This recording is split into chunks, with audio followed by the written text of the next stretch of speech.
Já está. Gravando. Oi, gente. Mas eu falei, nossa, as pessoas. Hoje é o segundo dia da atividade do nosso ciclo e do nosso processo formativo, que a gente está fazendo todo em setembro. É a atividade 2 da semana 1, que ela junta o programa de mentoria professor Agnes Lemos e o ciclo transformativo 1, formação continuada à comunidade da Unicamp.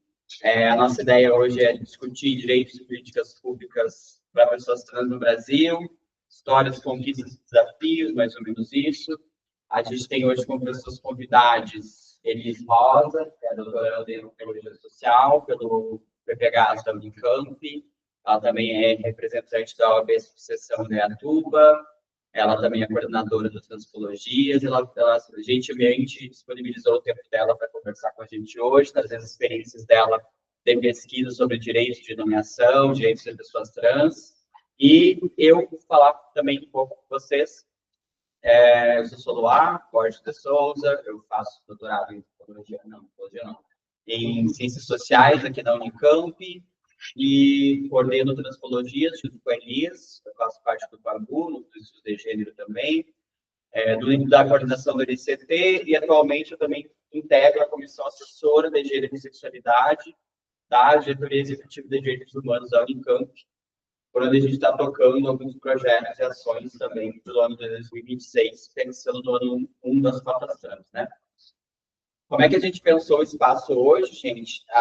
Eles e eu temos uma conversada, né, antes, para a gente meio que acertar como é que a gente ia fazer a nossa fala, e a gente vai tentar trazer para vocês um panorama geral de como está a situação dos direitos trans no Brasil, desde um histórico dos movimentos sociais, até a perspectiva de pensar o que a gente tem hoje de direito, de Estado, está falando que a gente tem desafios para ser de Estado também.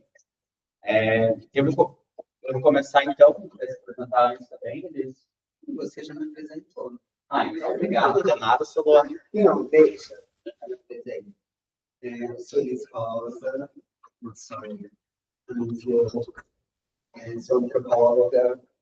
Acho que um ponto interessante, tratamento interessante que você me trouxe, é que nós duas somos graduadas em Direito. Então, a gente traz nessa nossa fala essa precisão técnica também de Direito.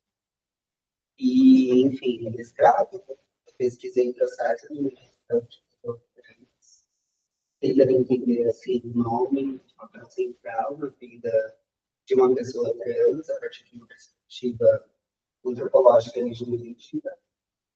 E agora no doutorado, estou trabalhando com mobilidade trans, mas ainda pensando e redefinindo a minha pesquisa.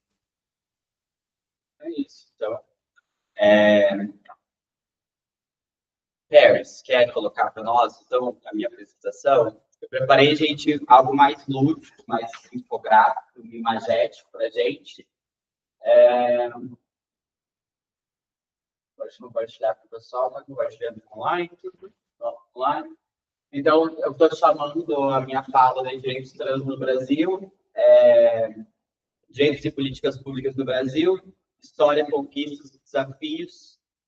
Eu tenho entendido que falar sobre direitos trans no Brasil é falar sobre direito à humanidade, falar sobre como a gente, como direitos trans, a gente é reconhecido numa perspectiva de direitos e reconhecido ser pessoas humanas, principalmente pensando que é necessário imaginar futuros possíveis, sonhos possíveis para serem sonhados como pessoas trans no Brasil, né? E eu tenho entendido também que a gente vive atualmente, e a gente vive no Brasil, um paradoxo, que ele se materializa em duas questões, né? O paradoxo não tem ponto e contraponto. O ponto do paradoxo é que o Brasil, há mais de 10 anos, ele figura nas listas internacionais, tanto nacionais quanto internacionais, de pesquisa, como o país que mais assassina, mais mata pessoas trans no mundo, né? Há 16 anos que o Brasil figura nessa lista. Ao mesmo tempo, o paradoxo ele se estabelece quando a gente percebe que o Brasil ele é um dos países que tem um movimento trans mais organizado, combativo e criativo também no mundo, se a gente for pensar. Em termos de organização, em termos de histórico, em termos de luta, em termos de reivindicação. Então, a gente vive esse paradoxo, né? Por um lado, é um país que mais mata pessoas trans, e, por outro, é o país que tem o maior acúmulo de movimento social trans, que a gente pode reconhecer, junto com outros países, que eu também vou trazer um comparativo aqui para a gente pensar, que é importante a gente olhar para outros países para entender o que está acontecendo, né? A minha fala, ela vai ser dividida, então, a partir dessa ideia, eu vou dividir a minha fala em 3 pontos. Vou tentar conversar com vocês em 3 pontos. Primeiro, eu vou tentar pensar que eu acho que é inevitável falar sobre direitos trans se a gente não falar também sobre a história dos movimentos sociais trans no Brasil. Então, eu vou tentar trazer para vocês um pouco desse histórico rápido, para a gente poder entender de onde que a gente parte quanto movimento social. Depois, eu vou entrar um pouco no que a gente tem quanto avanço jurídico e política pública que foram estabelecidas, principalmente nos anos 2000 para cá. Então, eu vou focar pensando um pouco dessas políticas, não vou entrar em algumas, porque isso a Elis vai falar, a gente pensou um pouco deles abordar essa parte, e depois eu vou trazer um pouco para a gente, um pouco dessas comparações internacionais das legislações. Gente, licença, acho que é bom vocês usarem de computador. Sério que eu vou ter que usar isso? Gente, Acho que é bom. para quem está presencial vai ser o ó, mas para quem está online vai ser necessário, né? Como eu estava falando, eu vou dividir minha fala em 3 momentos: história dos movimentos sociais trans, avanços jurídicos e políticas públicas e comparações internacionais e desafios atuais. A minha voz até pouco quando eu pego o microfone de teste. Estava ruim mesmo? Não falaram muito. Tá. Então, gente, desculpa, vamos usar o microfone. Então, aquilo que eu trago para vocês nessa capa, para a gente falar em direitos trans no Brasil, a gente tem que, querendo ou não, começar pensando em como que o movimento trans no Brasil ele nasce a partir de uma perspectiva de resistência à violência. Na capa da minha apresentação, eu trago uma matéria do Estado de São Paulo. Para quem está na Unicamp, essa matéria original está disponível no arquivo do AEL, que é o arquivo Edgar Lohan, que é um dos maiores arquivos da América Latina sobre os movimentos sociais no Brasil e na América Latina. Então, a gente tem todas as edições da Folha e do Lampião da Esquina e todos os jornais que falam da história do movimento trans. E essa matéria ela é um alerta de como a gente pode pensar o movimento trans brasileiro nessa brecha da violência e da marginalização, principalmente se a gente for olhar para as décadas de 60 e 80, em que a palavra travesti ela começa a aparecer primeiramente nos jornais, e a partir de que ela começa a aparecer nos jornais, ela também vai sendo marcada pela marginalização, pela patologização e pela perseguição policial. Então, o termo travesti ele já estava nas ruas, é um termo de identificação que já estava circulando entre as travestis brasileiras, principalmente em 60, 70 e 80, mas ele começa a aparecer mediaticamente a partir dessas 3 ideias, né? Patologizar, violentar e perseguir. Então, esse jornal, ele mostra um pouco do Estado de São Paulo, o perigo, né? O perigo seria a invasão dos travestis, estavam invadindo, de alguma forma, São Paulo, e o jornal começa, o Estado de São Paulo fez uma campanha de perseguição a pessoas trans travestis naquela época. E eu trouxe para a gente pensar que nos anos 60 a 80, o movimento trans, ele nasce a partir dessa tentativa de escapar da violência. Então, é nesse período, vale lembrar, 60 a 80, a gente viveu uma ditadura militar no Brasil, em que pessoas trans, travestis, a gente nem pode falar necessariamente do termo mineridade, né? Mas pessoas trans, travestis, intersexos também, elas passam a ser presas, encarceradas, criminalizadas, por simplesmente existirem no espaço público. Então, esses jornais eles mostram um pouco dessa perspectiva de perseguição dos corpos trans.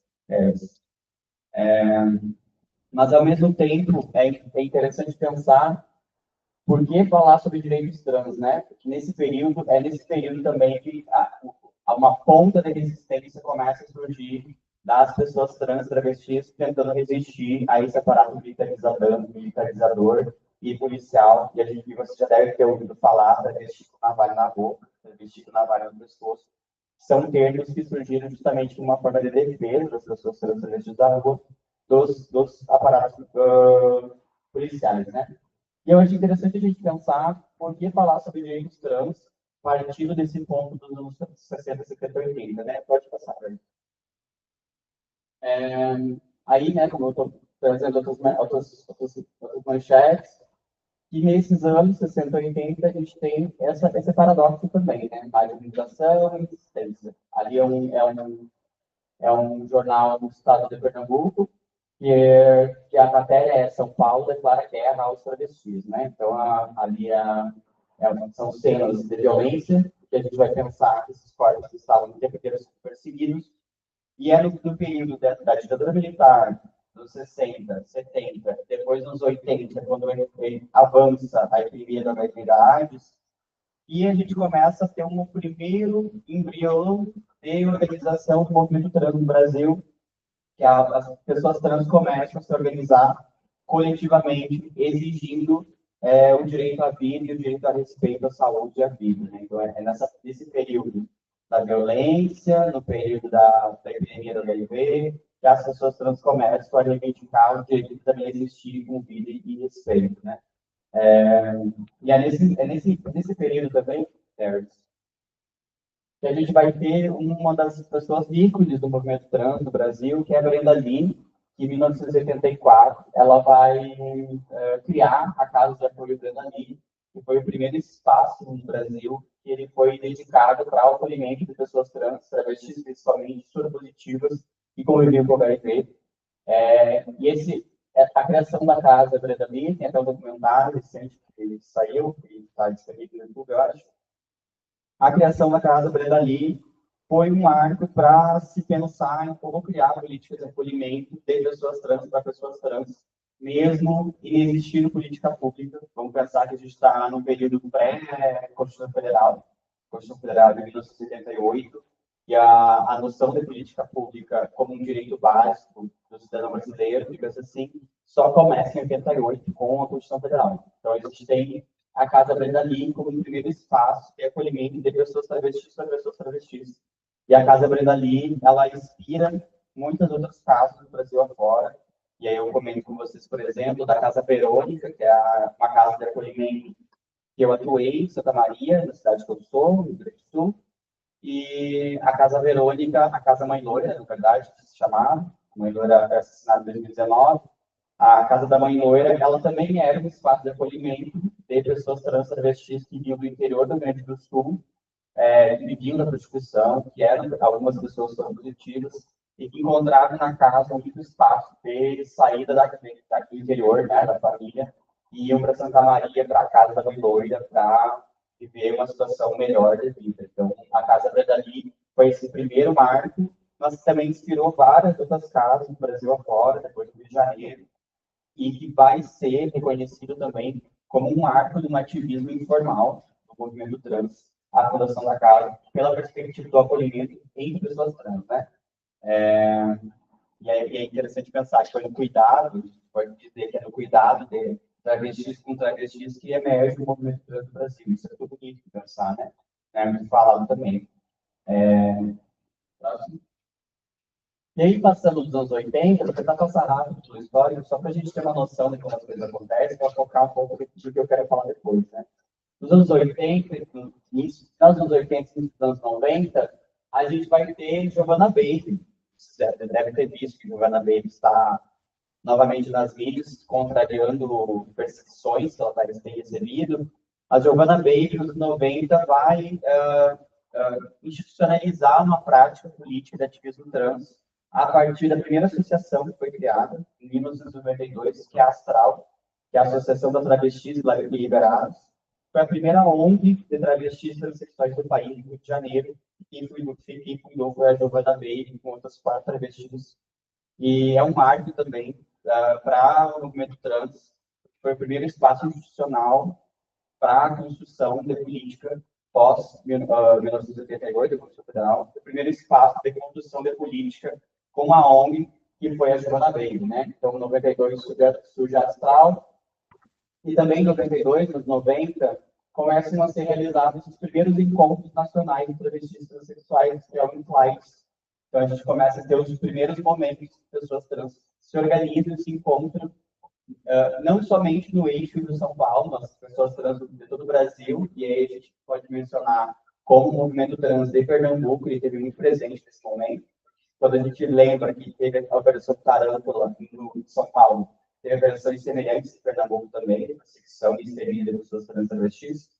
E em Pernambuco, o movimento também se organizou e estava em articulação direta com a urbana para construir as pautas do movimento naquele momento, que eram o fim da violência policial, o acesso à saúde e ao trabalho e o reconhecimento da identidade de gênero. Interessante pensar, eu coloquei as pautas para que elas vão voltar e aí a gente entender como as pautas elas amadurecem ao longo do tempo no movimento trans, até a gente chegar, por exemplo, às votações. E aqui na Astral foi também o primeiro momento que tem uma tentativa de virada de chave de como pessoas trans travestis eram olhadas mediaticamente. Não mais enquanto sujeitos, a tentativa era não sujeitos portadores de epidemias e doenças e tudo mais, mas como sujeitos de direito. Então, o que a Astral reivindicava é que as pessoas trans eram sujeitos. Então, no primeiro momento, com a criação da Astral, que as pessoas trans se organizaram para pensar que também deveriam ser respeitadas e combater violência, buscar saúde, buscar direitos. E começa a surgir a ideia da inserção do movimento nas políticas institucionais e na construção da política pública. Só vai vir depois, nos anos 2000. E aí, aqui eu trouxe essa imagem, né, de como era o logo da associação, aqui o primeiro encontro nacional, teve de ver elas organizadas na Giovana bem lá em cima também, matriarca, movimento trans, ela é ícone, e pode passar. E aí a gente entra nos anos 2000, e a gente vai ter as primeiras políticas de institucionalização dos direitos das pessoas trans. E um dos marcos dessas políticas é uma campanha do Ministério da Saúde que foi feita em parceria com o Movimento Trans e com a recém-criada ANTRA, que a ANTRA foi criada em 2004. E a ANTRA, em parceria com o Ministério da Saúde, vai lançar a campanha Travesti e Respeito. Já está na hora dos dois serem vistos juntos. Essa campanha é o embrião das políticas educacionais que a gente tem hoje. Foi nessa campanha, eu consegui os materiais originais da campanha. Aqui você pode ver que a Suzy participou da campanha. A Suzy, que era de Campinas. Aqui são materiais originais, né, da campanha Travesti e Respeito, do Ministério da Saúde. E essa campanha foi o primeiro momento em que, no manifesto, se você for procurar na internet, o manifesto, documento da campanha, está lá presente, escrito pela primeira vez, que é essencial para as pessoas trans o acesso à educação, por exemplo. E em 2004, e a gente está 20 anos depois conquistando as cotas americanas. Então, vocês veem que o processo de conquista de uma política, ele é embrionário mesmo, é como o florescer de uma criança, né? Ela vai sendo gestada até o ponto da política ser amadurecida. E foi só em 2004 que a gente tem, então, esse primeiro momento de abertura para essa campanha, para a inserção das pessoas trans na política, e foi quando criou-se também o Dia da Visibilidade Trans, que é o dia 29 de janeiro, que a campanha ela foi lançada no dia 29 de janeiro de 2004, e ficou conhecido, então, como o nascimento do Dia da Visibilidade Trans, essa campanha do Ministério da Saúde com a ANTRA, ou seja, 20 anos atrás, né? Pode passar.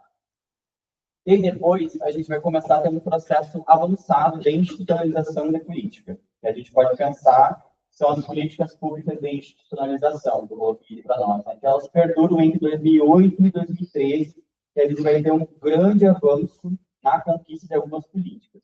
E aí a gente pode pensar, por exemplo, eu coloquei o logo do Dia da Cidade Trans, o símbolo Librate, vou falar um pouco, o símbolo da ANTRA e o símbolo do ENAT, que é o primeiro Encontro Nacional de Administrantes. O que aconteceu nesse período de 2008 a 2013, né? Em 2008, a gente teve a criação do processo transexualizador no SUS. Foi a primeira vez que o Sistema Único de Saúde adotou a possibilidade de que pessoas trans tinham o direito ao acesso ao processo transexualizador, chamado na época, como um direito à saúde, como um direito humano. Então, não só pensando no processo de patologização da identidade trans, mas como um respeito à identidade trans. Então, foi em 2008 que foi instituída essa política do Ministério da Saúde, do SUS.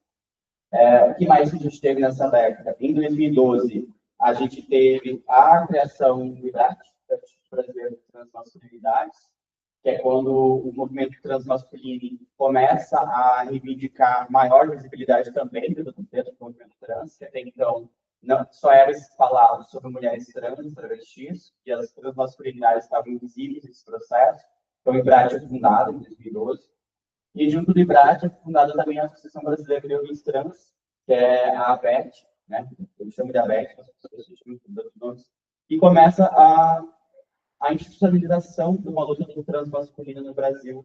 E se a gente for ver, é uma luta recente, né, da institucionalização do Instituto, em 2012. E em 2013, a gente tem a primeira inserção de uma política de nome social, que depois a gente vai abordar um pouco mais com a gente, que foi a adoção do nome social no SUS. Então, vocês, né, a gente pode perceber que as pessoas trans, na institucionalização das políticas, a gente sempre entrou pelas políticas de saúde.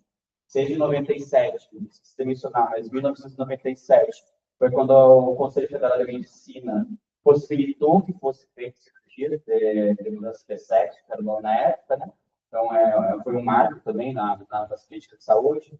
E em 2013, o nome social no SUS, em 2008 no SUS, ou seja, o acesso de pessoas trans às políticas institucionais foi sempre pela saúde, né? Então, depois a gente foi adotando outras políticas. Em 2015, também, em relação à visibilidade dos trans masculinos, é realizado o primeiro Encontro Nacional de Homens Trans na USP, que é aqui o encontro que eu trouxe para vocês a imagem, que a gente começa a ter a emergência maior do movimento transmasculino também, adentrando na esfera da conquista de direitos, reivindicando visibilidade, não só, mas também conquista de direitos no futuro.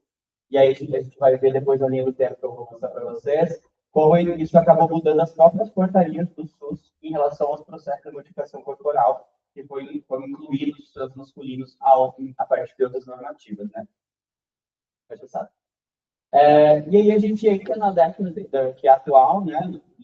Nos períodos, que é de 2018 a 2025, que a gente vai pensar nas políticas de autodeterminação e políticas de inclusão. E aí eu trouxe 4 ou 5 imagens para a gente pensar o que a gente teve de avanço nesses últimos 10, 12 anos, que dizem respeito, primeiro, né, a alguns pontos de virada. 2018, o STF aqui está ali. 2018, o STF, ele reconhece o direito à identificação do nome e gênero diretamente no cartório, sem a necessidade da realização da cirurgia, laudo médico ou autorização judicial. Isso foi um marco jurídico muito importante para pensar que antes, para que uma pessoa trans passasse por um processo de modificação corporal que ela tinha que passar por um laudo, ela tinha que realizar um laudo médico psiquiátrico, um acompanhamento médico psiquiátrico, 2 anos no mínimo, e ela tinha que ter o atestado de um CID, né? O CID é um controle internacional de doenças, ou seja, a pessoa tinha que ser atestada como doente, né? Doente mesmo, um CID, para poder ter acesso à possibilidade de modificações corporais via SUS. Essa decisão do STF ela é um marco justamente porque ela é o começo de uma luta muito grande e antiga do movimento trans, que é a despatologização da identidade trans. O que significa isso, né? Patologizar é criar uma categoria de doença. Então, se a gente for pensar as diferenças, as dissidências sexuais, internacionalmente, no Brasil, sempre foram patologizadas, ou seja, foram consideradas como doenças, loucura, anormalidades. Foi só em 1990, por exemplo, a homossexualidade foi retirada do catálogo internacional de doenças no Brasil, isso, depois, internacionalmente foi depois. E a luta das pessoas trans pela despatologização, ou seja, pela retirada da categoria de doença, foi sempre presente e ela só consegue avançar a partir dessas micro-decisões judiciais, como é do STF, de reconhecer que é possível fazer modificação de nome, ou modificação de pronome, ou modificação no SUS, sem a necessidade de um laudo médico atestando que é doente, né? Então, isso foi um marco muito, muito importante para a gente pensar o princípio da autodeterminação, que a gente fala seguido, né? O que é esse princípio? Que a gente, inclusive, aqui na política de quadros americanos, a gente adota o princípio da autoidentificação e autodeterminação de gênero como característica principal para a pessoa adentrar na política. E o que é esse princípio, né?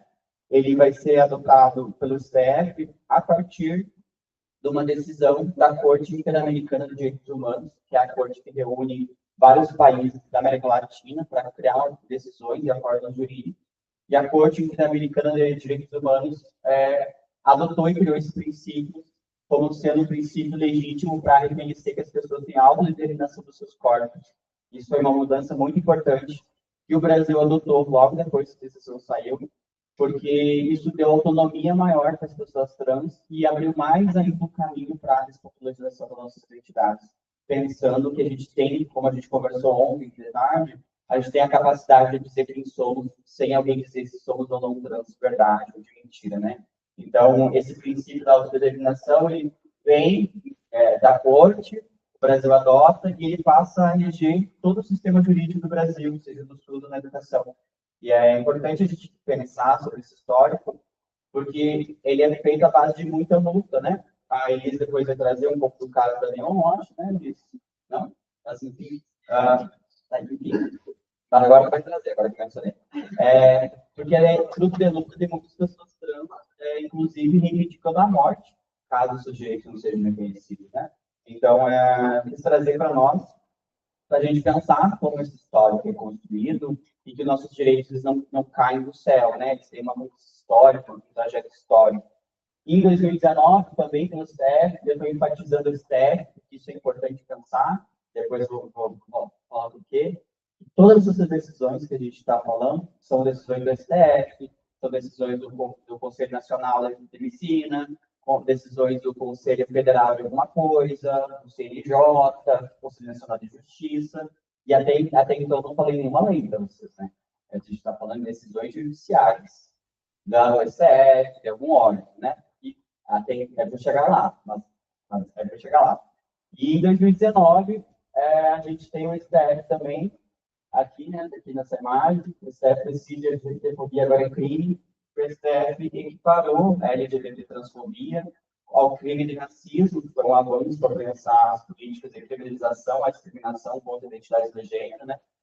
E também foi uma decisão que ela foi muito importante para a gente pensar no avanço de direitos, né?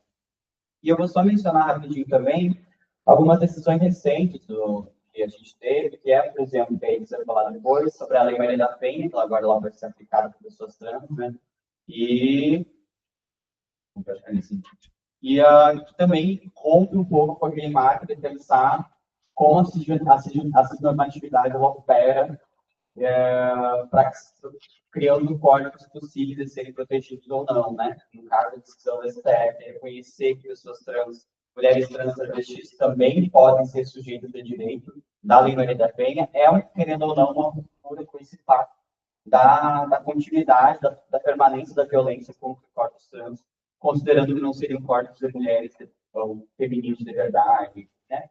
Então, é uma decisão importante que fez diferença, ainda está fazendo, ela está sendo aplicada, ainda está tendo efeitos, e ela também foi alterada nos últimos tempos, e vou trazer para vocês também um pouco dessas alterações. Pode passar, Fernandes. Aqui eu trouxe para vocês uma linha do tempo didática dessas conquistas que eu estou falando, né? Gente, deu um trabalho fazer isso, tá? Mas eu trouxe ponto a ponto, por exemplo, para vocês, aqui, ó, cadê? 2023, eu coloquei novos direitos do SUS para atenção integral trans, é quando entra novas normativas incluindo homens trans, que estava lá em 2013, os homens trans foram incluídos na normativa do SUS, que é lá de 2008, que eu falei para vocês, criação do processo transcentralizador no SUS. Mas foi só em 2013 que o processo foi criado para homens trans. Então, ele ficou 5 anos só acolhendo pessoas, mulheres trans, e ainda a gente tem que pensar que naquela época a adoção do que é ou não mulher trans travesti partia de uma característica de alteração genital e tudo mais, então era uma compreensão muito limitada do que é uma mulher trans. E é só em 2013 que, com a criação do braço da lei da VET, que vai ser incluído os homens trans, como também usuários do SUS, dos processos de modificação corporal. Mas essa alteração ela vai ser complementada agora em 2023, e teve novas normativas também voltadas para homens trans, inserindo outros processos, para que o homem trans também possa acessar a saúde, né? E aqui essa linha do tempo, ela está completa, pensando esses marcos que aconteceram nos últimos anos e que mudaram, querendo ou não, né? A gente tem aqui de 60, de 1960 até 2025, são 65 anos nossos. Não, 65 anos. Então a gente começa, né? As travestis ganham visibilidade só com impressão policial, para o STF ampliando a Lei Maria da Penha para mulheres trans, travestis e casais homoafetivos. Então são 60 anos de luta com nenhuma legislação criada. Todos esses 60 anos de movimento, não tem nenhuma lei no Brasil que proteja as pessoas trans. Mas eu digo que aqui é federal, né? Se eu fosse estar em estado, eu não sei na Justiça Federal, é muita coisa. Mas então, em 60 anos do movimento, a gente não tem nenhuma legislação que proteja os nossos direitos, ou seja, essas decisões não podem cair a depender da vontade política e da configuração jurídica do STF. Isso é algo problemático, né? E eu acho interessante a gente pensar, pode ficar nessa slide aí, Pérez, a gente tentar comparar com o que a gente tem de relacionamento, né? Eu falei para vocês que tem paradoxo. O Brasil tem muito movimento trans, mas não tem conhecimento jurídico, né? Se alguns casos a gente pensar, por exemplo, quando a gente for comparar a Argentina, ela tem uma lei de identidade de gênero de 2012, que ela garante a autodeterminação plena, o acesso à saúde integral e a mudança de nome e gênero sem judicialização, que era 2012. São 15 anos atrás, a Argentina tem uma legislação. A gente tiver a Argentina no governo fascista atual, né? E a lei está lá. Ou seja, a lei, o direito está garantido. Então, a importância de ter o direito garantido é que, quando a gente teve, por exemplo, o governo Bolsonaro, a gente viveu um período de alerta constante o tempo inteiro. Porque não sabia se nosso direito ia ser revogado por decreto, né? Certos direitos iam ser revogados por decreto. Na Argentina tem uma lei de 2012. Em Portugal, tem a lei de 2018, que também reconhece a autodeterminação de gênero sem exigência médica. Também é um avanço na questão jurídica. É interessante a gente pensar nesses casos, para a gente comparar e aprender com o que os outros países estão fazendo, ler essas legislações, entender o que esses países estão fazendo para ver o que, inclusive, adaptar no Brasil. Na Espanha, em 2023, eu acompanhei toda essa tramitação. A Espanha aprovou uma lei chamada Lei Trans, que ela garante proteção contra a discriminação e obriga o Estado a incluir políticas específicas de educação, saúde e trabalho para pessoas trans. Procurem essa lei, ela deu muito o que falar na Espanha, na Europa, foi um período conservador da Espanha, da Europa, mas é uma lei muito completa, a gente pensar a promoção de direitos. Então, depois, se vocês quiserem pesquisar, ela é muito interessante. E já o Brasil, né, a gente vê que a gente tem um avanço muito grande por meio das decisões judiciais, mas a gente ainda não possui uma lei nacional de identidade de gênero, por exemplo, que possa garantir que a gente acesse todos esses direitos sem precisar ficar indo atrás de migalhas, né? Então, a gente pode pensar, eu quis pensar um pouco, que ele divide uma espécie de judicialização da cidadania trans. O que eu quero dizer com isso? Judicialização da cidadania trans. Que a gente tem direitos reconhecidos, mas eles não são plenamente regulamentados, o que nos torna vulneráveis a retrocessos políticos, que a gente está, querendo ou não, mercê de um congresso político, de uma decisão judicial, uma formação do STF. Então, é por isso que eu estou entendendo que a gente vive esse período de judicialização da cidadania trans. E, para ir caminhando para o final, eu queria pensar alguns desafios que a gente tem pela frente, né? Que, apesar dos avanços, os desafios eles permanecem enormes, né? Primeiro, a gente tem o desafio da violência. O Brasil, ela continua liderando o ranking mundial de assassinatos de pessoas trans, com o que a ANCA traz de alguns dados de expectativa de vida, né? Baixa para pessoas trans. A maior parte das vítimas são travestis, mulheres trans negras e periféricas, que demonstra como a transfobia ela se entrelaça ao racismo e à desigualdade de classe. O segundo desafio, que eu acho que é o desafio da saúde, os ambulatórios trans são escassos, encontrados somente em grandes capitais, além de ter uma pouca oferta de medicação, para comportar a demanda do processo de transição de gênero das pessoas. E ainda também, esses ambulatórios não são preparados para receber pessoas não binárias, eles são binários, ambulatórios, né? Ou chega lá, se entende que ou quer ser um homem trans, ou quer ser uma mulher trans. Não se entende a modificação corporal como um processo transitório para pessoas não binárias. Ou seja, avançando também na ilha da saúde, o processo de acesso à organização e à cirurgia delimitado. A rede básica da saúde ainda carece de profissionais capacitados para acolhimento humanizado. A gente tem uma falta de preparo de profissionais, não sabem como lidar com as pessoas trans. E terceiro, eu acho que é o desafio da invisibilidade das transmasculinidades, das pessoas não binárias, que ainda são subrepresentadas na política, na mídia e nos dados oficiais. A gente tem pouca estatística para pensar onde estamos o acesso das pessoas transmasculinas e não binárias aos processos de saúde. Então, eu entendo que isso é um desafio que a gente tem que pensar enquanto movimento trans. E o quarto desafio, que eu também acho, que é o desafio legislativo, que falta uma lei nacional da identidade de gênero que consolide e proteja os direitos conquistados oficialmente, por enquanto eles estão à mercê das vantagens políticas ou políticas, como eu estava falando para vocês, né? E aí eu tentei, além desses desafios, não basta só jogar problema, eu tentei pensar caminhos e perspectivas com vocês, né? Primeiro, né? Tentei pensar o futuro das políticas trans no Brasil, para mim, passa por 3 eixos principais, né? O primeiro, ele está relacionado ao reconhecimento legal e proteção, ou seja, aprovar uma lei nacional de identidade de gênero e consolidar a aplicação, por exemplo, da Lei Maria da Penha a mulheres trans travestis, ou seja, e também pessoas não binárias. Então, a gente tem um desafio jurídico. O segundo, para mim, eixo de articulação é o eixo de acesso e reparação, que é ampliar ambulatórios, moradias sociais e políticas de empregabilidade específicas para pessoas trans, reconhecendo que inclusão sem reparação querendo ou não, a perpetuação da desigualdade.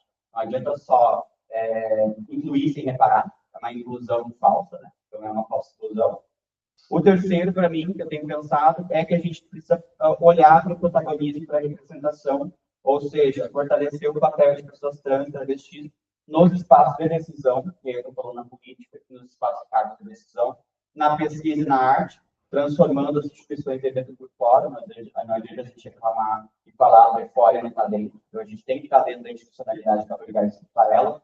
E eu trouxe uma frase da Frida Guerreiro, né? Que eu acho interessante a gente pensar, que ela fala assim: chegamos em farrapos para guerrear por migalhas de dignidade humana, mas seguimos criando mundos possíveis, né? Ou seja, a gente está migalhando direito, mas a gente ainda está tentando conquistar mundos possíveis, né?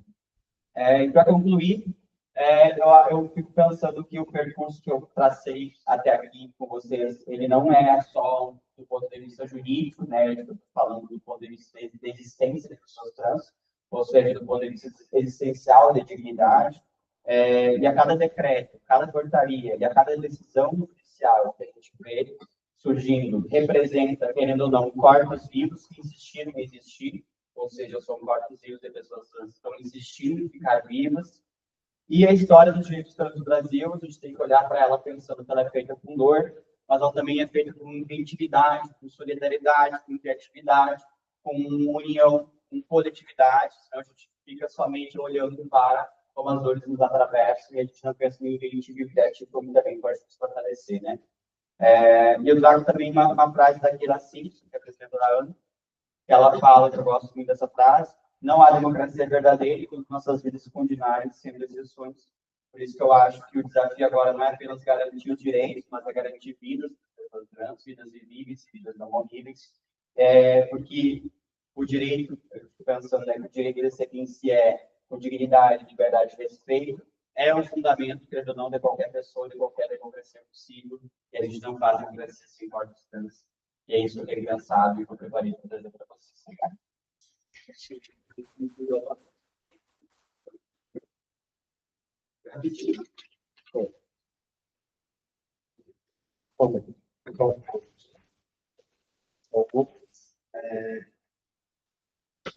Fiquei pensando que trazer, depois que só passou por todos os pontos dos direitos da população. Mas, assim como a Sol colocou, a gente precisa ter em mente que os direitos que nós temos da população, eles representam avanços, mas esses avanços são ainda precários. na busca pelos reconhecimentos e acessos que a gente tem buscado. Tratam-se de direitos que foram conquistados, sobretudo, pela luta histórica e aguerrida do movimento trans, que a Solange bem pontuou aqui para a gente, assim, para a gente. Apesar dessas garantias, esses direitos, eles servem sob disputa, né? Como a Sol colocou. Nós temos decisões, nós não temos legislações federais. Essas decisões, a qualquer momento, pode cair. E isso a gente precisa levar em consideração como os representantes que nós elegemos para o Congresso. Porque o legislativo, esse é o órgão responsável por legislar, por fazer leis e por aprovar essas leis. Então, assim, no nosso legislativo, no Congresso Nacional, as nossas leis não passam. Existem inúmeros projetos de leis. E esses projetos de leis sequer são colocados em pauta. E quando são colocados em pauta, eles não são aprovados porque não tem quórum suficiente para isso. Pode passar. Eu vou falar um pouquinho sobre os direitos fundamentais da identidade. Esse é um tema muito caro para mim, porque no meu mestrado eu pesquisei, como eu disse no início da minha apresentação, antes de todo mundo chegar, eu pesquisei o processo de nomeação. Então, para mim, assim, a minha experiência, e eu acredito que na experiência de muitas pessoas trans, o nome é uma dimensão indiscutivelmente importante. Não apenas por ser um elemento capaz de nos individualizar em sociedade, mas sobretudo por ser uma ferramenta indispensável nos processos de construção das nossas identidades individuais e subjetivas. Na nossa trajetória de pessoas trans, o nome torna-se ainda um mecanismo de identificação particularmente relevante, pois todo remodelado a nossa identidade de gênero auto-percebida, ele também opera no sentido de acumulado, né? E aí, além disso, do ponto de vista da legislação, o nome é designado como um dos direitos mais essenciais da nossa personalidade. Lá no Código Civil, a gente na graduação a gente estuda todo o Código Civil, e o nome está lá, logo no início do Código Civil, os direitos da personalidade. Aí, para as pessoas trans, nós temos três mecanismos de nomeação, que é o nome de guerra, o nome social e a retificação. O nome de guerra eu não vou passar nesse momento, porque não é um mecanismo de nomeação que é regulamentado, né? Então, eu vou partir para o nome social, que é uma política começaram a ser pensada, projetada pelas travestis, lá na década de 90, que foram as grandes responsáveis por introduzir esse debate. Além disso, enquanto ativistas, elas também reivindicavam seu respectivo uso e reconhecimento de diversos encontros do próprio movimento, como a Sol colocou para a gente. E daí, com isso, essa temática ela começa a se expressar gradualmente, saindo do próprio movimento e alcançando novos horizontes. Essa é uma foto que teve na internet da Marcha Transmasculina. Sim, depois eu pego a referência certinha. Ah, tá bom. Tá certo. Então, o nome social pode passar. O nome social é o nome escolhido por nós para sermos reconhecidas, identificadas e denominadas socialmente. Quer dizer, esse trata-se de um nome que se faz presente nas relações interpessoais, nas nossas relações interpessoais, em nossas trocas do cotidiano, as redes de apoio de amigos ou familiares, como também em seus locais de trabalho e instituições de ensino. Ou seja, nós podemos classificar o nome social como um nome mais público, cuja atuação tem ênfase no âmbito social em que a pessoa que utiliza está inserida. Ao contrário do senso comum, gente, isso é muito importante para a gente não perder de vista, porque eu vejo assim, muitas pessoas falando que elas têm nome social. Não, gente, nome social não é apelido, tampouco pseudônimo, e sim uma política específica voltada para a população trans e travesti, que, através da sua regulação, orienta o respeito e o reconhecimento de nossos nomes e identidades. Ou seja, é uma política que foi criada para salvaguardar exclusivamente a nossa população. Esse é um direito da nossa população.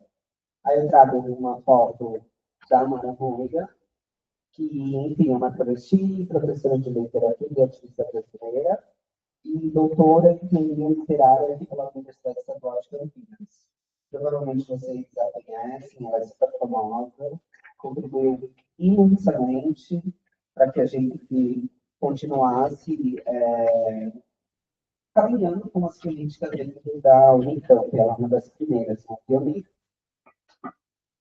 Em se tratando do nome social, o decreto que a gente tem o decreto 8727 de 2016, que é o decreto que dispõe sobre o uso do nome social de pessoas trans no âmbito da administração pública federal direta, autárquica e fundacional, e foi promulgado pelo presidente Dilma Rousseff. Trata-se de um dos mais consistentes do ordenamento jurídico brasileiro, por ser da esfera federal, contempla todos os 26 estados brasileiros e o Distrito Federal.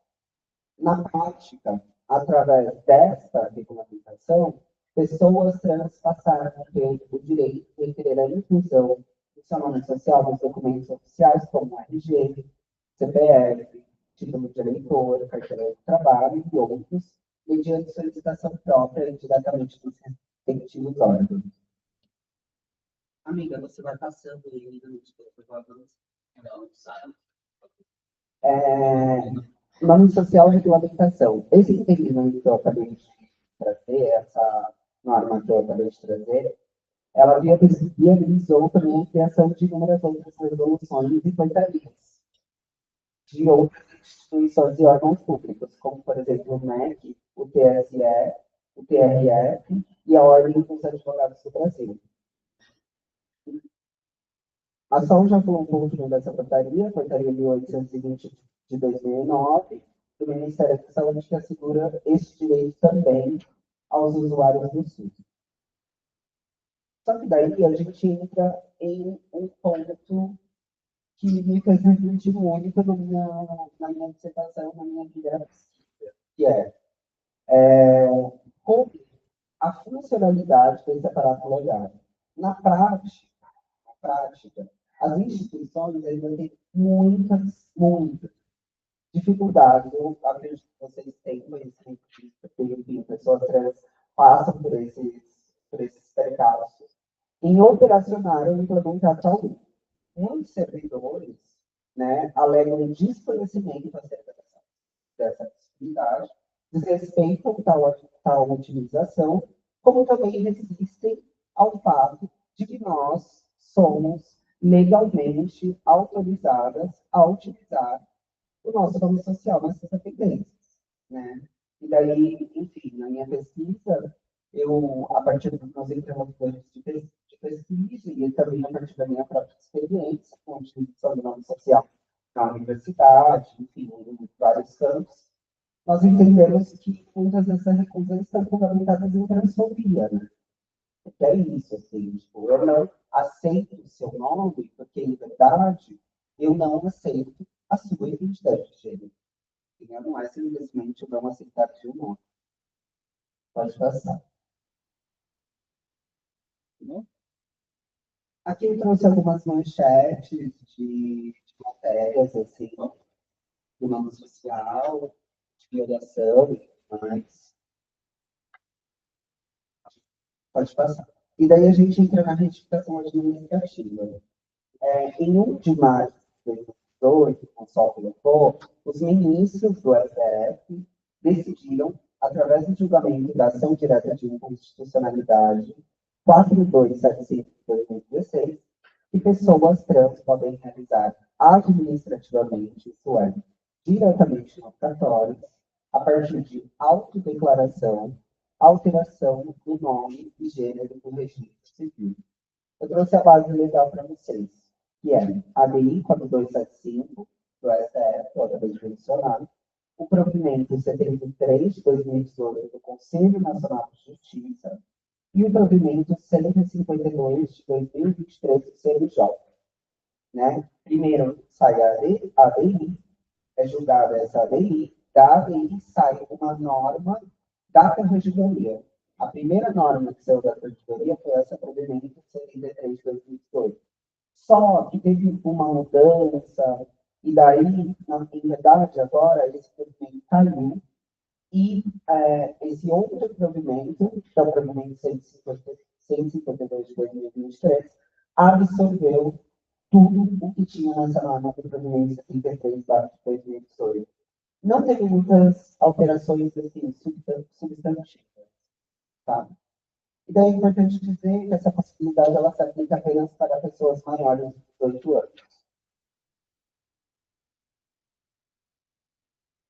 Assim, pode passar. Assim, a partir desse novo cenário jurídico brasileiro, algumas exigências elencadas e a possibilidade de retificação judicial foram dispensadas. A saúde já passou por esse ponto, que é a apresentação de laudos médicos ou psiquiátricos, a apresentação de atestado médico, de cirurgia de resignação sexual, o anulamento de testemunhas e, evidentemente, a autorização judicial. No cartório, cai tudo isso. O cartório é assim, identificação, autodeclaração e mais 1000 coisas que eu irei trazer aqui para vocês. Por quê? O que acontece? Pode passar. Mesmo com esse novo cenário que supostamente torna o processo de retificação menos burocrático, muitas pessoas trans ainda enfrentam muitas barreiras para retificar o seu documento. Ou seja, eu vejo inúmeras pessoas falando o tempo todo que assim, nossa, agora está muito mais simples, nossa, agora está muito mais fácil, nossa. E não, continua burocrático. Continua burocrático. Por quê? Muitas pessoas desconhecem esse direito. Nem todas as pessoas têm acesso à informação. Nem todas as pessoas são da bolha universitária. Tem muitas pessoas trans que assim, desconhecem esse direito pela dificuldade enorme de organizar a documentação desse processo administrativo. Então, assim, é uma documentação extremamente volumosa. São cerca de 17 certidões, que, assim, que exige da pessoa que está fazendo essa consulta uma mínimo conhecimento técnico e jurídico. Entende?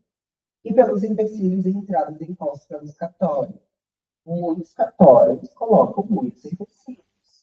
Eu trouxe na minha dissertação, assim, enfim, várias passagens sobre isso, e eu percebo que, assim, muitas vezes, os cartorários mesmo, com esses entraves e empecilhos que eles colocam, eles frustram essas pessoas da vontade de correr atrás desse direito. Sério, é um saco, é um saco. E um outro ponto, por isso será ainda um procedimento muito caro. Gente, é muito caro. E por vezes inacessível. Ou seja, tipo, é de R$600 a R$1.000, né? Em algumas situações isso fica um valor menor. Só que, assim, muitas pessoas trans não têm esse valor. Há já iniciativas de projetos de leis que estão projetando que a retificação administrativa seja gratuita, sobretudo por educação, penso para a linear também, mas, enfim, nada disso foi para frente, porque, novamente, as nossas demandas, elas não conseguem ser aprovadas com legislativo. Né? Enfim, as exigências para a realização do ato da retificação administrativa, tem extensão lista que eu já coloquei, extensão lista de certidões civis, a busca trabalhosa, complexa e burocrática e o pagamento das multas, que é super alto. Ou seja, torna esse direito, que é um direito fundamental, por vezes, inacessível. Então, assim, gente, continua burocrático, continua inacessível. Claro que ter caído algumas exigências ajudou muito, porque antes era o magistrado que ia lá e falava para a gente se a gente realmente tinha o direito de ser quem nós alegamos ser. Ou seja, bizarro, sim. Mas assim, continua burocrático, continua difícil, continua. E daí algumas arbitrariedades. Ai, essa. E aí algumas arbitrariedades que eu observei na minha pesquisa, nas certificações administrativas, que são exigências ilegais, como passabilidade de adequação a padrões binários, questionamentos invasivos sobre a transição. Eu fui, assim, a primeira travesti a ficar na minha universidade, na Aruba, e a catorada começou a fazer algumas perguntas sobre a minha transição, sabe, gente? Isso não está no programa. Muitas coisas, e muito disso, assim, eu já era um estudante de direito, então eu conseguia ali me opor à catorana. Mas muitas pessoas trans não conseguem se opor, porque não tem essa informação. Muitas pessoas trans não vão ler todo o provimento que tem na ordem e entender o que tem lá, quais são os limites do provimento. E quando esses catorados estão extrapolando esses limites ou não. Né? Enfim, tem o desrespeito aos nossos nomes e pronomes pelos agentes cartorários. Isso é um absurdo também, isso é transfobia. E quando esses cartorários, na verdade, disseminam desinformações acerca desse conceito. Gente, isso acontece. Mesmo. Mesmo. E, assim, muitas pessoas, muitas vezes isso é deixado passar. Enfim. E violências de cunho transfóbico em todos esses atendimentos. Pode passar. Eu trouxe essa outra informação, que é a identificação para as pessoas trans não binárias, porque esse documento 73 de 2018 e esse 152, que é o que o observou o primeiro, eles não prevê a possibilidade de mudança do campo de gênero para ser alterado para não binário ou gênero neutro, permitindo apenas a alteração de feminino para masculino ou vice-versa. Desse modo, de regra, as pessoas não binárias que desejam modificar esses documentos precisam fazer isso pela via judicial, ou seja, através de um processo judicial. Ainda assim, há algumas decisões estaduais, como do Rio Grande do Sul, da onde eu sou da Bahia, do Rio de Janeiro e do Distrito Federal, que já têm permitido que pessoas trans não binárias retifiquem os seus documentos administrativamente, ou seja, via cartório. Né? E também tem essa outra recente decisão da terceira turma, de que pessoas não binárias podem ter o gênero neutro averbado em seu registro civil, mas judicialmente. Ou seja, judicialmente, administrativamente nada. Administrativamente, pessoas trans só podem nesses estados que eu acabei de mencionar para vocês. Pode passar, amigo. Esse daqui eu penso que eu já vou passar, porque a Sol já colocou, que é o processo transexualizador.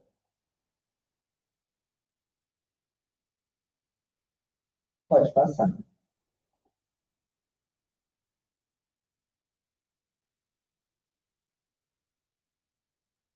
Isso. Esse é um ponto importante que tem gerado muito fluido nos debates, que em abril desse ano o Conselho Federal atualizou as regras para o processo transexualizador, alterando a idade mínima para alguns procedimentos.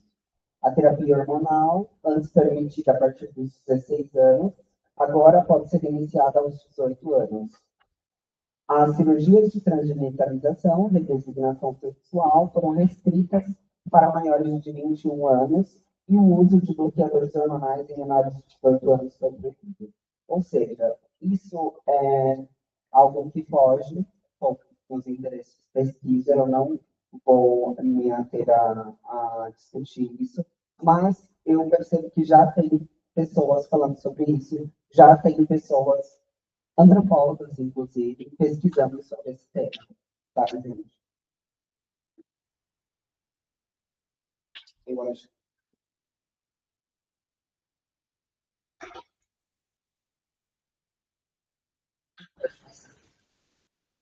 E aqui um pouco de tentativa de ampliação do processo transexualizador, que é um programa de atenção especializada à saúde da população trans, Raiz Pop Trans, apresentado pelo governo Lula em 10 de dezembro de 2024, é um projeto que prevê investimento de 152 milhões até 2028 para ampliar os serviços do processo transexualizador. Atualmente, ele está paralisado, né? Sempre quando trata-se de questões trans, da nossas demandas, as pessoas estão paralisadas. Esse programa ele propõe a atualização da tabela do procedimento do processo transexualizador do SUS, excluindo 14 e incluindo 34 novos procedimentos, e regulamenta a realização de cirurgias de readequação genital via Central Nacional de Regulação de Alta Complexidade, reduz a idade mínima para procedimentos como mastectomia, de 21 para 18 anos, e autoriza o uso de hormônios a partir de 16, com consentimento dos pais. Enfim, está paralisado. Se fosse aprovado nesse momento, seria uma forma da gente reverter tudo que está acontecendo pelo Conselho Federal de Medicina e uma saída para grande parte dos nossos problemas. Fiquem atentos. Eu soube disso recentemente, decidi e achei interessante trazer para vocês. Aí agora a gente pode passar a tela.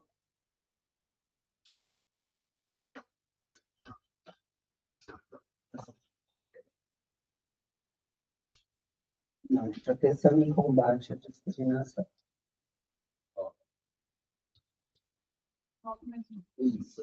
Aqui é um pouco da Lei Maria da Penha, a Sol já passou sobre isso. Ela pode ser aplicada para mulheres trans, vítimas de violência doméstica e familiar. Um ponto daqui que eu acho curioso é que tudo que eu pesquisei sobre essa lei, em momento algum eu vi a palavra travesti. Então, assim, só trans. Sim, mas não fala sobre travesti.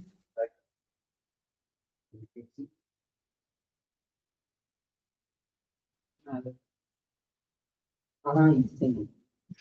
Bom, enfim, acontece.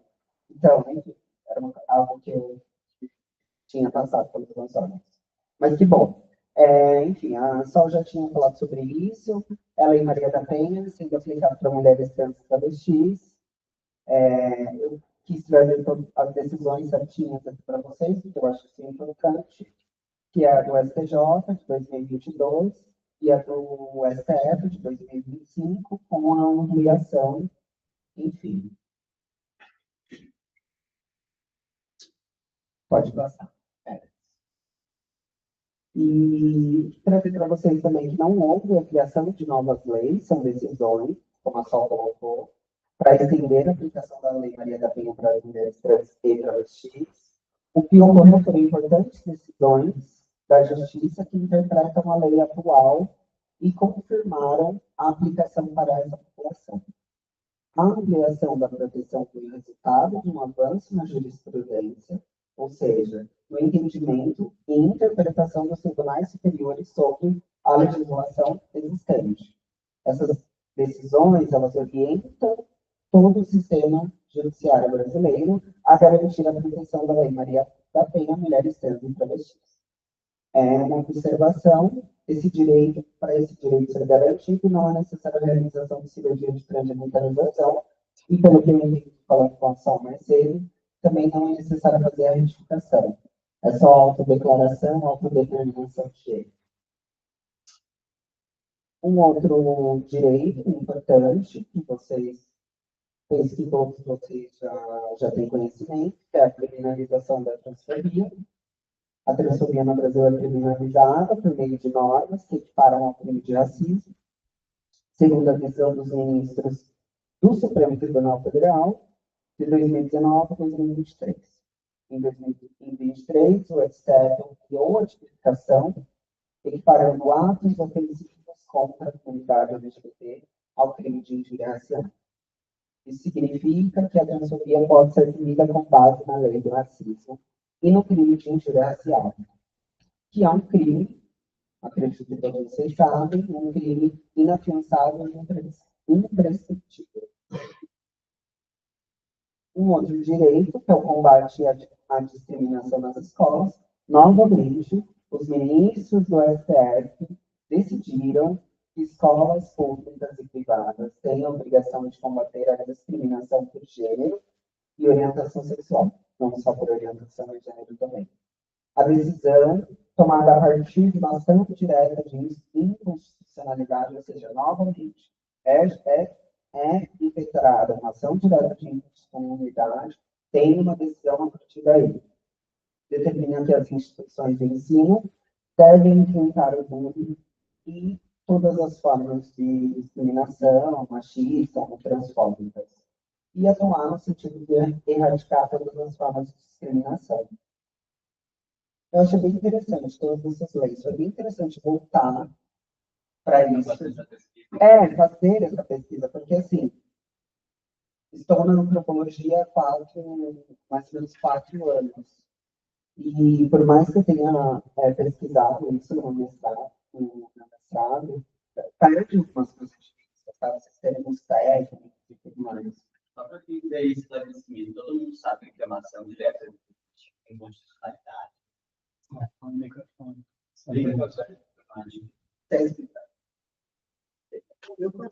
Vai lá, você deu conta direito. Eu perguntei se todo mundo sabe o que é uma DIN, né? Uma ação direta de inconstitucionalidade. Que é o termo. Vai explicar? Pelo menos. Não, explica. Vai, É quando há uma inconstitucionalidade, nós precisamos entrar com uma ação para, na verdade, combater a inconstitucionalidade desse contexto jurídico. É basicamente isso. E tem. Se a gente falar termos técnicos, gente, vocês levante a mão e diz, gente, não sei o que significa isso. É que o sistema de justiça do Brasil funciona a partir de uma pirâmide hierárquica, né? Então, a gente funciona a partir de cima para baixo, que seria a legislação federal, e nenhuma legislação infraconstitucional, que é o termo que é usado, pode ferir a Constituição. Que a Constituição Federal de 88, com as suas mais de 50 emendas, ela é a norma maior do Brasil. Então, a gente diz que todas as legislações que estão abaixo da Constituição Federal são legislações infraconstitucionais. Então, nenhuma legislação infraconstitucional ela tem a capacidade de legislar sobre a Constituição. E quando acontece, por exemplo, de um Estado, porque o Estado tem as assembleias legislativas e também tem o Congresso para legislar. Cada Estado tem uma Constituição estadual. Essas constituições estaduais elas também têm que estar de acordo com a Constituição Federal. Então, se um Estado, uma Câmara de Vereadores, ou o próprio Legislativo do Estado propôs uma legislação que é contrária à Constituição Estadual, é possível entrar com uma ação dizendo que aquela lei é inconstitucional. Isso no nível estadual. No nível federal, é uma DIN, que é uma ação direta de inconstitucionalidade, que a gente vai dizer que é quando há um direito sendo ferido que está ultrapassando o direito que a Constituição estabelece. Uma DIN, por exemplo, que a gente pode usar como exemplo, é quando tramitou no Congresso a DIN dos banheiros para pessoas trans, que começou a ser tramitada no Congresso em 2015. E que começou com um caso de uma mulher trans que sofreu transfobia no shopping de Florianópolis, e ela entrou com uma ação por danos morais na jurisdição, né, de Florianópolis, para garantir o direito ao uso do banheiro e querer danos morais. A Justiça de Santa Catarina negou o pedido dela. E ela entrou com os advogados com uma reivindicação de direito que não aceitarem que ela use o banheiro estava infringindo os seus direitos básicos, constitucionais. Ou seja, era uma decisão inconstitucional. Estava ferindo os seus direitos básicos de existência e de uso do banheiro. Então, ela entrou com uma DIN, uma ação direta de inconstitucionalidade em relação às decisões que foram relacionadas ao caso dela. E isso foi julgado pelo STF. E só quem tem a capacidade jurídica no Brasil para julgar uma DIN é o STF. O STF é considerado como o órgão guardião da Constituição Federal. Então, para chegar a uma ação no STF, somente chegam ações do STF que ferem direitos e preceitos constitucionais.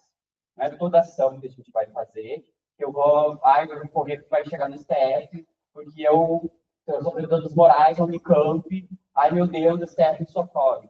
Não, só vai chegar na STF se for uma questão que fere a Constituição e mais, se for uma questão que o STF tem repercussão geral. Ou seja, quando já chegou tanta demanda no STF em relação àquilo, que não há mais como o STF não olhar para aquela demanda. Então, por exemplo, no caso dos banheiros, eles entenderam que não tinha repercussão geral. Então, eles negaram a ação. E aí a gente vai dizer que não tem, gente? Né? Por favor, né? Mas, então, para o STF jogar, tem algumas... entrar no jogo das decisões tem essas regras. Né? Não é qualquer matéria de direito e também não é só se o STF entender que aquela situação está dando tanto processo nos tribunais, na justiça dos estados, que o STF tem que criar uma decisão para pacificar a coisa, entende? E aí o STF cria as decisões a partir desses túmulos, são túmulos que vinculam, né? O termo jurídico é que vinculam os estados a aderirem à decisão do STF. Então, porque o STF entende os túmulos. Essas Primeiro, depois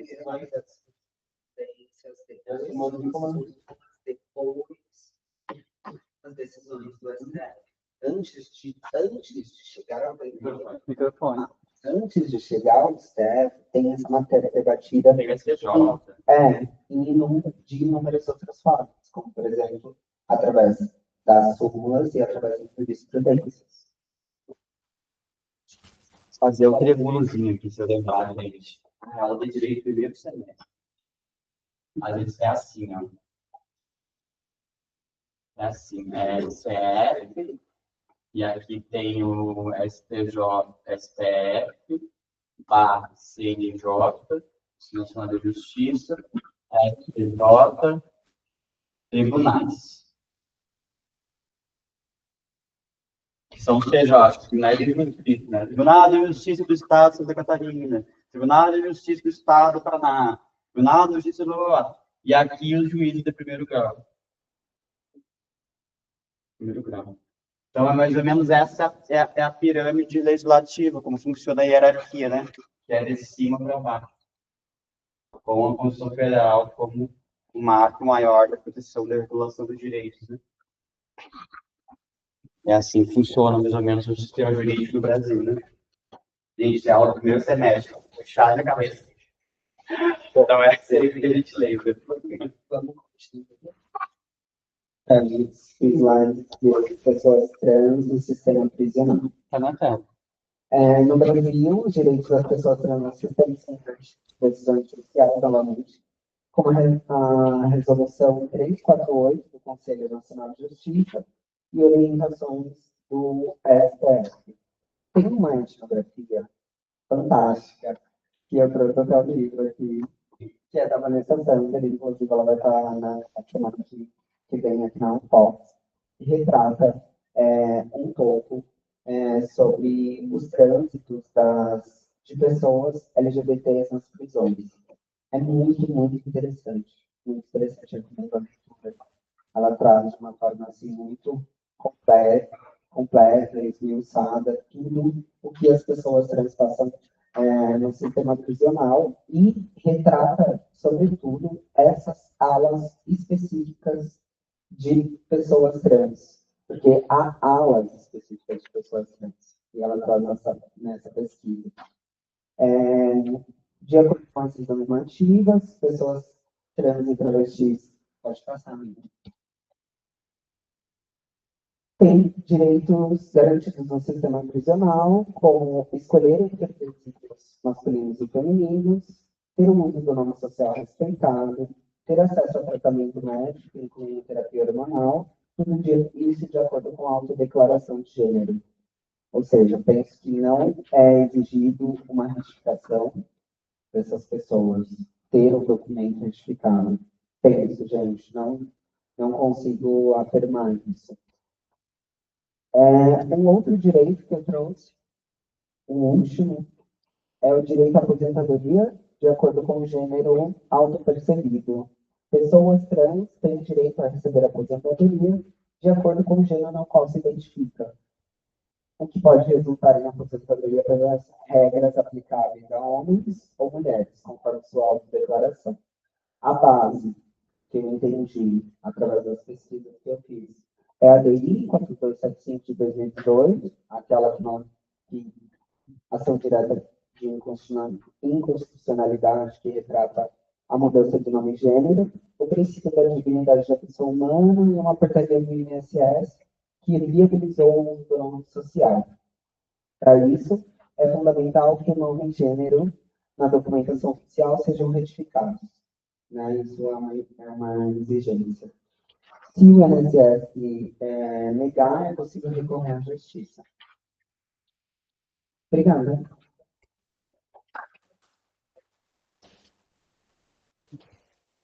Gente, a gente abre então para o diálogo, para a gente conversar, para a gente tentar entender o que está rolando. E se o pessoal do online quiser falar alguma coisa, se estão aqui querem falar alguma coisa, manifestar, tirar dúvida, a gente abre uma conversa, uma roda de conversa, para a gente entender o que eu e Elis trouxemos, né? A gente tentou trazer um pouco, né? A gente teve falas diferentes complementares, também para a ideia dessa palestra era justamente para a gente fazer dentro do programa, dentro do ciclo, um panorama geral mesmo de como está a situação dos nossos direitos no Brasil, tentando apontar alguns caminhos, alguns desafios, como eu falei no início, né? Eu fico pensando que nós temos muitos desafios, daí eles comentam do nome social, né? Eu estou passando pela merda que é o nome social, estou no cartório brigando há semanas, porque o cartório quer que eu tenha RG ressaltado por de acordo com o meu RG, né? O cartório quer que eu faça um RG com o diminutivo para eu poder ter um RG para fazer a retificação do meu nome. Tipo assim, Mona, sabe? Eles querem que eu faça isso, e eu tô lá, né, dizendo que eu vou ter que dar um carteiraço, daqui a pouco eu detesto o carteiraço, esse pet de graça que eu vou dar. E então querem que eu faça um RG para eu poder ter sabe? As coisas assim, bem dessas exigências ilegais que eles comentou, que fazem parte dessa tentativa de burocratização, processo que já é burocrático, violento, e que a gente tem que se submeter a essas violências para poder fazer uma alteração documental, né? E o meu procedimento vai dar horrores de dinheiro, porque eu me mudei em 3 cidades diferentes por 5 anos, então eu tenho que pegar documentos dessas 3 cidades, são mais de 7, 8 cartórios, cada documento de R$50, R$60. E aí, nossa, gente, enfim, cobra da bolsa do doutorado. E então eu abro então para a gente conversar, para quem quiser se manifestar, falar alguma coisa, fiquem à vontade. O pessoal do chat também que está online. Oi? Do público fala no microfone. O público fala no microfone. Sim, vai no microfone, gente. Eu tive que falar, você tem que falar. Alguém quer se manifestar de algo? Gente, ora, vamos. Assistentes. Bom, deixa eu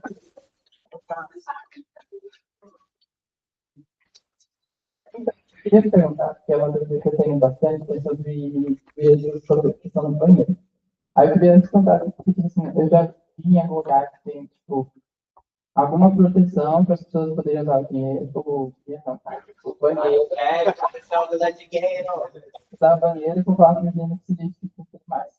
E aí eu tinha essa dúvida, se realmente existe isso, tipo, se realmente se existe, igual você fala, tem alguma decisão, alguma lei em esfera estadual, alguma coisa assim, tipo, que realmente tem que ser essa proteção. Eu queria perguntar também se vocês sabem alguma coisa sobre como é que seria essa proteção para as pessoas não binárias. Tipo, esse direito de usar banheiro também consegue proteger de alguma forma as pessoas não binárias de usarem banheiros ou não? Mas essa questão. E eu queria perguntar também que foi no último tópico do slide, a questão da aposentadoria também, como é que seria para pessoas não binárias certificadas? Tipo, elas poderiam escolher qual regime de aposentadoria, se vocês sabem sobre isso. Assim, dúvida e curiosidade que eu estou perguntando. Pode começar. Agora Eu adoro mesmo, amor. A discussão de banheiros, ela é muito interessante, porque ela não é de agora, né? Ela tem um aumento, um fervor público, principalmente a partir da década de 10, 2013 e 14, e é o mesmo período que a gente viveu uma ascensão do conservadorismo muito grande no Brasil e do que a gente entendeu como ascensão do conservadorismo baseado numa noção de ideologia de gênero. Foi quando teve a discussão em 2014, 2013 e 2014 do Plano Nacional de Educação, teve a retirada das categorias gênero e identidade de gênero dos planos nacionais e estaduais de educação nas escolas, né? Foi naquela época também que teve as legislações de escolas sem partido, que, na verdade, a tentativa de censura, discussões sobre direitos humanos e diversidade nas escolas. Então, tem a ascensão do debate dos banheiros, ela acabou entrando no mesmo barco da ascensão desse conservadorismo e dessa perseguição às diferenças de gênero e sexualidade no Brasil nas últimas décadas, né? Em específico dos banheiros, a gente não tem no Brasil uma legislação protetiva que garanta, como a gente está falando aqui, né, a gente não tem legislação que garante a proteção de direitos de pessoas trans. E a gente também não tem uma normativa e nenhuma resolução, um provimento, um decreto que regulamente esse direito, porque, como comentei, o único posicionamento jurídico que temos em relação a isso é do STF, que aconteceu 2 anos atrás, quando o ministro,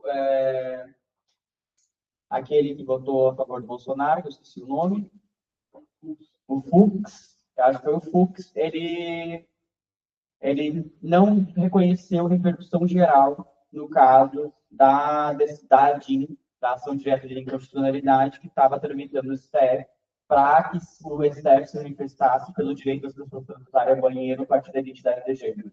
Então, a ação voltou para a base. Então, o único procedimento que a gente tinha tramitando no STF foi negado ao prosseguimento porque não cumpriu uma das etapas que eu comentei com vocês, que era a repercussão geral, entendeu? Que não tinha repercussão geral. O que a gente tem lá do outro é um avanço muito grande nos últimos anos de construção e produção das legislações visando a proibição do uso para que pessoas trans usem o banheiro público em diversos estabelecimentos. E aí eu poderia ficar falando, isso daria uma palestra inteira nova, porque eu tenho uma pesquisa que eu fiz, que ela está para ser publicada, agora no que vem na revista Sexualidade, Saúde e Sociedade, que é do Rio de Janeiro, que é um mapeamento que eu realizei entre 2022 e agosto de 2024, das legislações em âmbito estadual e municipal no Brasil, que abordam tentativa de proibição ao que eu estou nomeando nesse texto de uma gramática proibicionista, é um termo que eu estou conceituando no texto, é uma gramática proibicionista a pessoas trans no espaço público, porque o que tem nessas legislações é um indicativo, praticamente, de que pessoas trans não podem circular no espaço público. São legislações que proíbem pessoas trans usar o banheiro em parques, em lojas de estabelecimento público-privado, ou seja, invade o banheiro público-privado, em shoppings, em parques, em escolas, em administração pública. E o que está por trás disso? O que eu entendo? Está por trás de uma tentativa, primeiro, de que a pessoa trans não pode usar o espaço público, né? Não se reconhece o espaço público. Se eu estou dizendo que não pode usar banheiro, pessoas trans não podem usar banheiro por identificação de gênero na administração pública, é que pessoas trans não podem ser concursadas, então não podem frequentar a administração pública. Então, tem vários direitos que estão sendo atacados e tem muitas dessas legislações que estão em vigor. Elas são aprovadas e estão com efeitos nessas cidades, né? Porque ninguém provocou elas para elas caírem. E, ao contrário, a gente não tem legislação de proteção, né? Que a gente tem são pequenas iniciativas institucionais, aí eu acho que as maiores que a gente tem são em alguns órgãos públicos ou universitários que adotam políticas, ainda que essas políticas elas não sejam necessariamente a partir de um diálogo com movimentos ou a partir de uma tentativa de adoção realmente integral do direito das pessoas trans, né? Então, é um vácuo, né? É um vácuo que a gente tem. E em relação às pessoas não binárias, tem a tentativa de proteção do direito se baseia em como tu vai entender o critério de adoção do espaço de uso, né? Por exemplo, é diferente tu falar que o banheiro é uso neutro, de tu falar a partir da identificação de gênero da pessoa, né? Porque tá criando categorias de uso, né? Então, para pessoas não binárias, penso eu que seria mais útil a gente adotar um banheiro de uso comum de pessoas a partir das suas identificações, do que tu criar uma categoria que não necessariamente pode dialogar como as pessoas do movimento trans entendem o que é uma identificação de gênero, né? Então, uma questão que eu acho que o STF está errado. Nesse texto meu que vai sair, eu aponto essa decisão como errada. Olha, quem sou eu para apontar, mas eu aponto mesmo, né, porque está errada, e porque, na verdade, a gente tem, sim, percepção geral do caso, a gente tem várias ações tramitando em diversos tribunais de justiça, em diversas comarcas municipais, estaduais, reivindicando o uso dos banheiros como um direito essencial da dignidade das pessoas trans, né? Um direito básico. Aqui na Unicamp, quando a gente fala em políticas de permanência, a gente está falando de mudança arquitetônica do banheiro, para garantir que as pessoas tenham privacidade, dignidade para usar esse espaço também, né? Então, é mais ou menos isso que se responde a tua pergunta, mas a gente está vivendo esse dilema, assim, sabe? E aí, sobre a aposentadoria, eu passo por minha vida. Nunca tive uma resposta.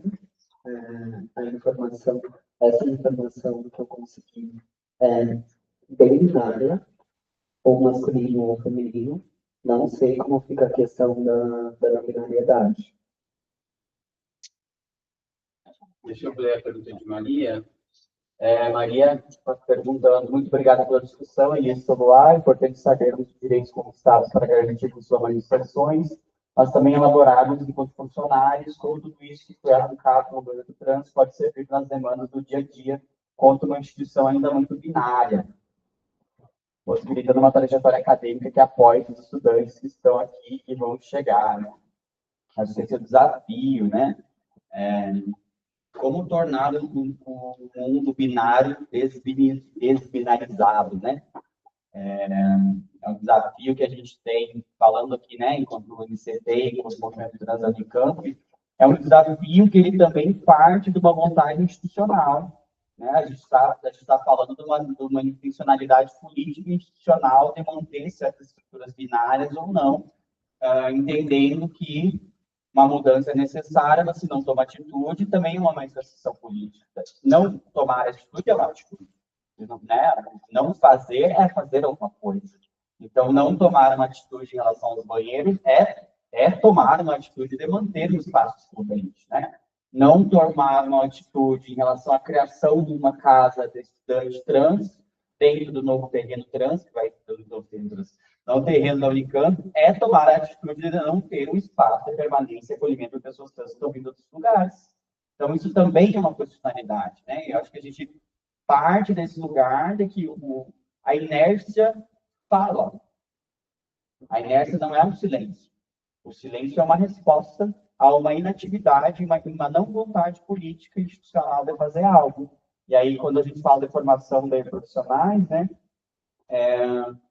tem um desafio que é como acessar pessoas para fazer um processo de capacitação que envolva mudança de pensamento, de rotinas administrativas, de rotinas de trabalho, de todo um sistema, um funcionamento do trabalho das pessoas também. Né? A gente tem que entender que, nesse caso, tem dois lados das moedas, né? Que em que momento os espaços formativos acontecem, em que momento os espaços de debate eles vão acontecer. Geralmente, quando a gente vai tentar conversar, o desafio, né, até quando a gente estava organizando o ciclo formativo, transformativo, é como pensar os horários para a gente acessar as pessoas, entendendo que é um desafio a gente também não colocar uma carga horária para além do que a pessoa servidora, funcionária, já tem no seu trabalho. Então, como que a gente vai fazer isso se a institucionalidade não assume o compromisso, quem sabe, tem que dar dispensa para o professor e para o funcionário para poder participar do processo de capacitação. Então, isso também é uma tomada de decisão, né? As coisas não ficam somente na ponta, não é somente a pessoa docente ou funcionária que tem responsabilidade em relação ao seu processo, se a instituição não assumir responsabilidade de capacitar, liberando desde a dispensa do trabalho, para poder fazer o processo capacitativo, para que não seja complementar o horário de trabalho, para não sobrecarregar a pessoa, já está sobrecarregada de trabalho. Então, tem todos esses desafios que eu acho que a gente está tentando lidar com eles de uma forma que a gente consiga minimamente preparar algumas pessoas para estarem capacitadas para atuar ano que vem, né? Com essa turma, o ano 1, que a gente está chamando as cotas trans, e que eu espero que esses ciclos formativos que a gente está fazendo, eles deem conta minimamente desse procedimento, apesar de que a gente sabe que não vão, né? Não é um processo só que a gente dá conta de uma demanda tão grande como essa Unicamp, mas que a gente está caminhando aos poucos para tentar fazer com que faça sentido isso que a gente está fazendo, né? Que as pessoas que se engajem consigam disseminar essas sementes para outros lugares também, né? Mais alguém? Galera. Boa tarde. A minha pergunta é sobre o IPEC, que é o Plano Nacional de Educação. Eu era professora lá daqui, em Teresina, Piauí, e aí a gente sempre teve questões quanto ao PNE, porque ele é dividido em seções, né? E tem as formações, que é para que a gente se alinhe com o Plano Nacional, tanto do município quanto do Estado. E toda vez que a gente entrar no meio de informação que era da pauta da diversidade, tanto no município quanto no Estado, eu e muitos professores tínhamos dificuldades em se alinhar com as pautas deles, porque quando a gente tentava abordar a diversidade, eles tentavam levar o PNE para outro significado. Por exemplo, eles tentavam levar mais pela ideia de diversidade religiosa, de diversidade racial, e etc. E eles tentavam, ao máximo, até das escolas mesmo, existia essa dificuldade do diálogo da diversidade com diversidade LGBTQIAPN+. Então, eu queria saber na questão mais jurídica, como a gente poderia fazer para que tornasse essa pauta da diversidade do PNE como algo realmente viável ou executável nas escolas.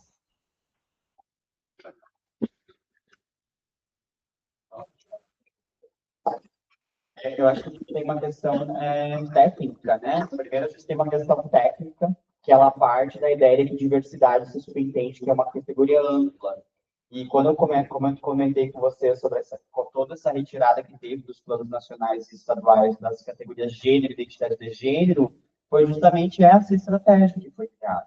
A retirada desses termos específicos foi para retirar a pauta de gênero e de diversidade sexual das escolas, para deixar um termo guarda-chuva, que ele não fala nada no final, né? Diversidade não diz nada.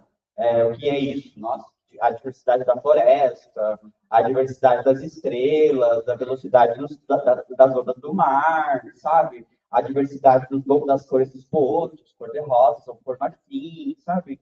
Diversidade é um termo que não fala nenhuma bosta com essas palavras, sabe? E a estratégia que eles fizeram, que eles conseguiram se articular muito bem em 2015, 2014, 2015, na retirada dessas palavras, foi justamente para impedir o debate nas escolas, né? Tu falou que tu era da rede estadual, né? Da rede municipal. Então, tu lembra que naquela época teve esse debate, né? Do escola sem partido, da ideologia de gênero, da mamadeira de piroca nas escolas, da dominação das crianças, né? Voltou o discurso sobre sexualização infantil, ou seja, uma distorção do discurso para garantir com que termos que são chave para o debate sobre respeito a pessoas LGBT específicas, né? Gênero e identidade, fossem retirados pelas pautas conservadores, né? Então, não há uma resposta exata, né, para a sua pergunta, porque justamente a diversidade não diz nada e eles né, conseguiram tirar os termos que são chave para a nossa conquista de direitos, né? O que eu tenho articulado com algumas pessoas que são minhas amizades, que são da rede estadual municipal, é como inserir a pauta dentro dos cronogramas disciplinares em outros termos, né? E aí, quando for debater, eu tenho um amigo meu, que ele é professor de português e literatura, ele debate gênero e racismo em aula de português, sabe? Ou aula de literatura, em que o tema não está ali no cronograma, mas na aula está dentro, né? Então, é uma merda isso, porque tem que depender da criatividade, da vontade da pessoa para poder pautar essa pauta, porque não está no cronograma estrutural, não está previsto, né? Se tu pautar, tem mais corre um risco de uma perseguição institucional porque a gente né, nas pesquisas que eu tenho feito e lido, teve uma percepção institucional muito grande nos últimos anos a profissionais que levaram essas pautas na escola, e aí não tem um apoio da direção e não tem um apoio da Secretaria Municipal e Estadual da Educação, né? Então, é uma pessoa profissional que fica sozinha e não tem nenhuma rede para atuar e acaba, né, retirando a possibilidade de pensar essas pautas que não tem rede de apoio institucional para poder ter um amparo e garantir, né, a sua atuação profissional.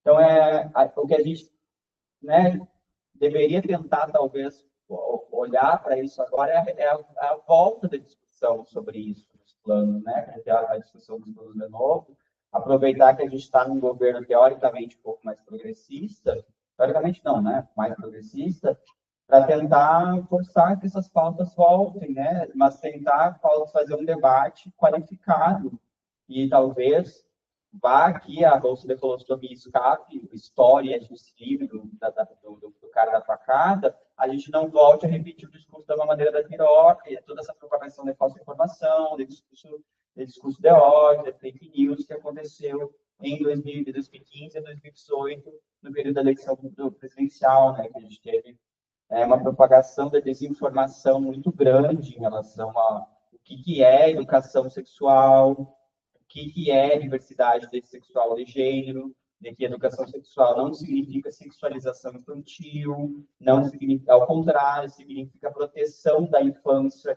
e reconhecimento de casos de violência na escola, de abuso sexual, auxiliar a prevenir casos de abuso, né, na escola ou na família. Entender isso, né, estudar isso, comentar isso com criança e adolescente é uma forma de segurança e de não violência. Acho que a gente tem um desafio de tentar trazer o discurso por esse lado de novo, né? Aproveitando que a gente está num contexto um pouquinho mais progressista do governo, apesar de que o Congresso não, né? Então, não tem uma resposta, mas que é uma questão complexa mesmo, né? E eu tenho percebido que depende muito, infelizmente, ainda da capacidade articulativa de cada profissional para poder trazer essa pauta.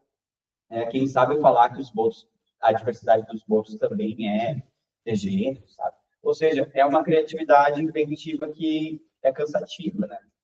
É cansativo brigar sozinho na escola, no campo, num terreno que já é uma disputa muito grande da escola, né? Principalmente porque a gente está lidando com um controle de segurança de parentalidades muito grande na escola. E, enfim, não tem uma resposta, né? Mas eu acho que é um desafio que a gente está tentando comprar atualmente e, né, ver o que acontece. Isso. Mas acabou?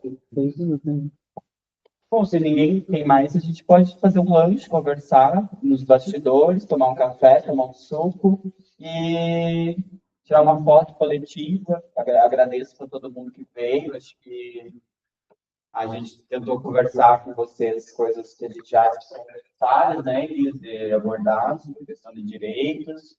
Espero que vocês tenham aproveitado também e a gente fica disponível para a gente trocar esse tipo de ideias. E é isso. Alguma coisa? Agradeço, gente. Obrigada. Obrigado, então, gente. É isso.